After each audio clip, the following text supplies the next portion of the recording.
I was actually off work, ill for the day. I'd got a bad stomach bug and was like feeling sorry for myself, kind of writhing in pain in bed.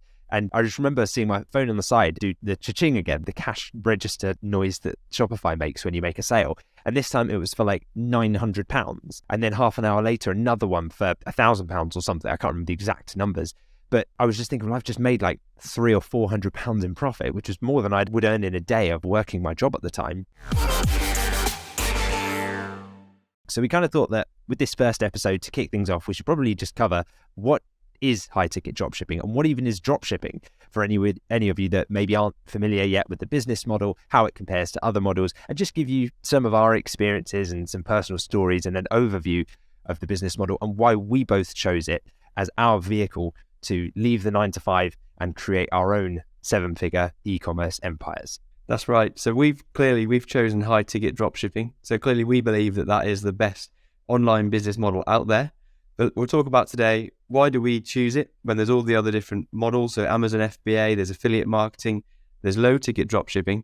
But why specifically high-ticket dropshipping? We'll talk about some of our stories that we've had along the way over the last few years while we've been growing our businesses. And we'll really dive into why we've chosen it. So you can see for yourself whether you think it's a good model for you. So Lewis, kick us off. Let us know, firstly, what is high-ticket dropshipping? Yeah, so I guess firstly, we probably need to break out dropshipping in itself, because high-ticket dropshipping is a sub-form of a wider e-commerce fulfillment model. So the definition of dropshipping. So dropshipping is a retail fulfillment method where a store doesn't keep the products that it sells in stock. So it doesn't have them in stock. Instead, when a store sells a product, it purchases the item from a third party, so from a supplier, and it has it shipped directly to the customer. So as a result, the merchant, so us as the seller, never actually sees or handles the physical product. Dropshipping as a fulfillment model allows retailers like us to start online businesses without the need for inventory. So therefore, one of the biggest advantages of that is it reduces our upfront costs. So with high-ticket dropshipping, it's a business model that still involves selling products without holding the products in stock physically, but it involves selling higher priced products with higher profit margins. So with high-ticket dropshipping, the retailer, so us, don't keep the products still, but we rely on the suppliers to handle those products and send them directly over to customers. Now, typically, everybody's got a slightly different definition of high ticket and what that actually means, because it could be anything from about £300 up to, I've seen orders of £100,000 go through in a single transaction. So really, I mean, it depends. There are various different definitions depending on who you are and who you ask what high ticket actually means. But James, perhaps you can share some of the advantages of why people would even decide to go with a high-ticket dropshipping model. Yeah, absolutely. So we'll break it down into personal stories and why really we've chosen high-ticket. And it comes from a very emotional place. We've both done low-ticket initially, and we realised that there are pitfalls associated with low-ticket dropshipping for me. So when I first started in dropshipping, I started off with a business model that you might be familiar with if you've heard the term dropshipping. And I was selling products that were worth about 20 to 30, 35 pounds and sending those from suppliers in China over to customers in the UK, the US or Canada. And what that led to was a higher volume of orders in order to make some significant revenue. And that meant there was lots of admin involved with turning around those orders. So picture this, I was in my own bedroom in my parents' house and I was sat there trying to work out online business and selling these products and wondering why I was having headache after headache with products going wrong and being faulty and people trying to return products to me from the US back to the UK. Then I realized there must be a different way. There must be a way where I can make more profit per order and have less orders to deal with and have to arrange the deliveries for. And that's when I stumbled upon high-ticket dropshipping. So as Lewis has alluded to, there's less orders to worry about. We make more profit per order. And since then, I haven't looked back, and now I can make, with a few orders per day and few orders per week and per month, we can make upwards of 60 and 70,000 pounds worth of revenue, and also have a lot less admin to look after. So less admin is probably one of the main reasons. Lewis, have you got another advantage? Yeah, so I think one of the other advantages that I learned the hard way is I initially did exactly the same as you. So if you kind of imagine, I was sitting by my computer. I was still working a 9 to 5 job at the time, and I was thinking, well, how am I going to create a business like this? I'd read The 4-Hour Work Week by Tim Ferriss and thought I liked the sound of e-commerce and specifically dropshipping with the low liability and not holding huge amounts of stock up front. So I thought dropshipping sounds good.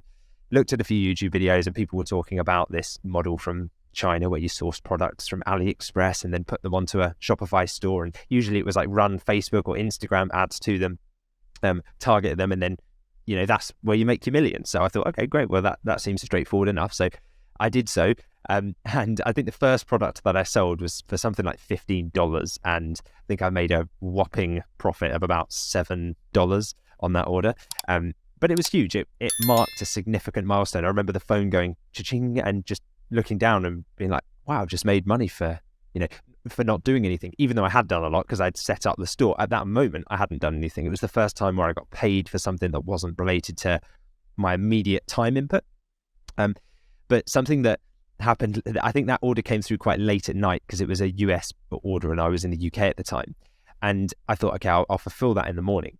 Little did I know, though, I left it till the morning, and by that point, the customer was irate. They hadn't received their order tracking number, so they'd sent a request saying that they felt they'd been scammed, and that they thought that we were going to run off with their money, and that was the item they couldn't find any information about us online, and they'd freaked out. We had no customer support at the time. It was just me. I was asleep and woke up in the morning and had an email from the customer saying, cancel my order, refund me. I'm going to leave bad reviews. And I'm thinking, oh man, this is a first order. Imagine if I'm making tens of thousands of orders per month. I really don't want this to be the way that my business operates. And so I think at that point I realized, hang on a second, I need to shift this. So contrast that with a few months later. There's a bit of a story in there in the meantime, but to cut a long story short, a few months later, I was up and running with my High-Ticket e-commerce store, the first one that I'd built.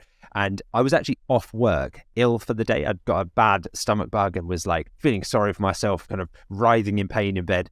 And I just remember seeing my phone on the side do the cha-ching again, the noise, the cash register noise that Shopify makes when you make a sale. And this time it was for like £900.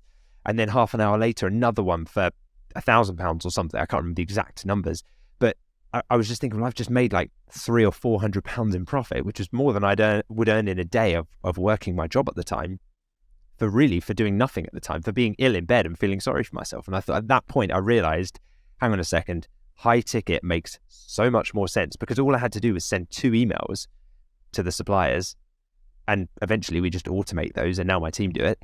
And those orders are fulfilled. So I think for me, that was the pivotal moment that I realized, hey, the amount of effort and stress that goes into fulfilling an order is the same whether you make £400 profit on the order or whether you make $7 profit on it.